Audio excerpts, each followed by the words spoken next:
Hi, it's Sandra here from Creating Spain, and today I thought I would do a little comparison on a couple of white pens. Now, to make this experiment totally fair, I put the pens into my cutting machine.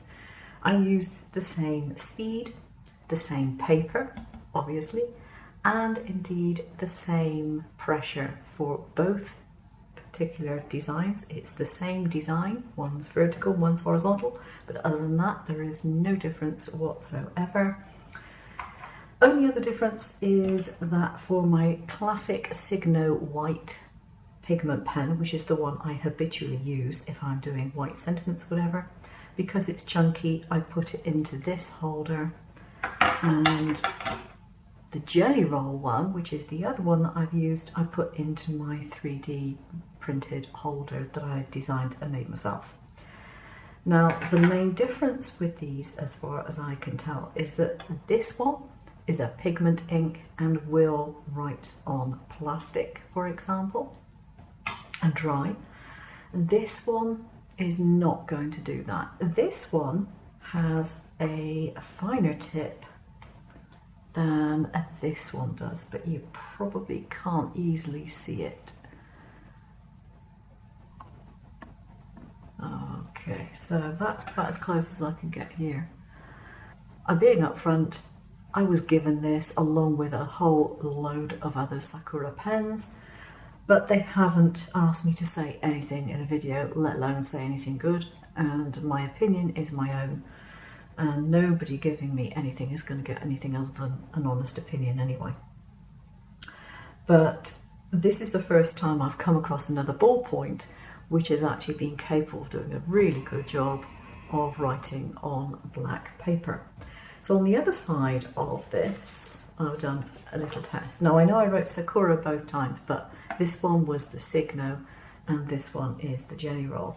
And the one underneath is this, which again, being a paint-based, a pigment-based ink, you would think would have done a reasonable job on black paper.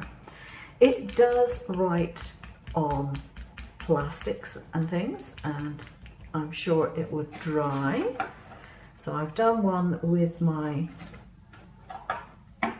Signo Uno, which says Sakura on there. You can just see it against the black. And if I write here,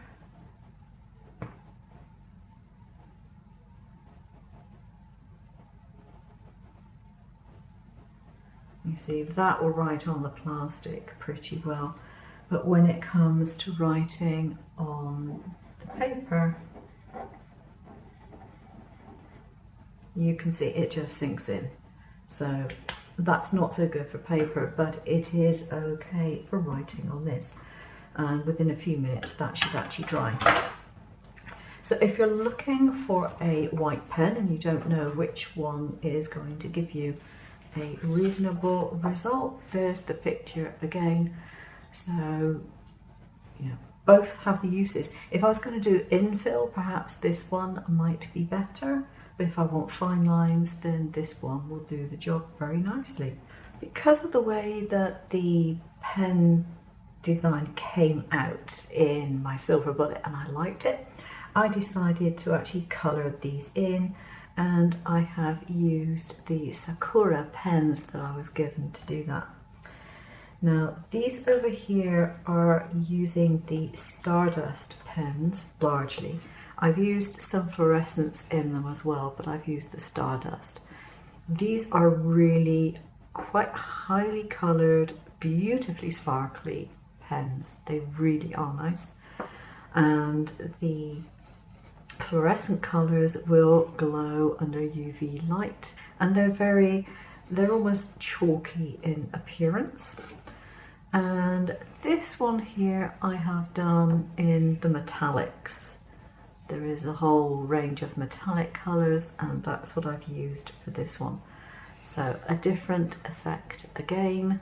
Colouring in is not really my kind of thing, but I just thought the patterns looked pretty enough. And if you're wondering where the patterns came from, it is actually a font, would you believe? And the basis of the font, I've just got some stamp designs I'm going to do here, is this flower here. So I've simply multiplied it, joined it together, replicated it, turned it around, put it underneath on this particular one. On here, I've done it in a rotation, and these are some different fonts that I'm going to make some stamps from. But that was the flower that it started off with, and that's how it ends up.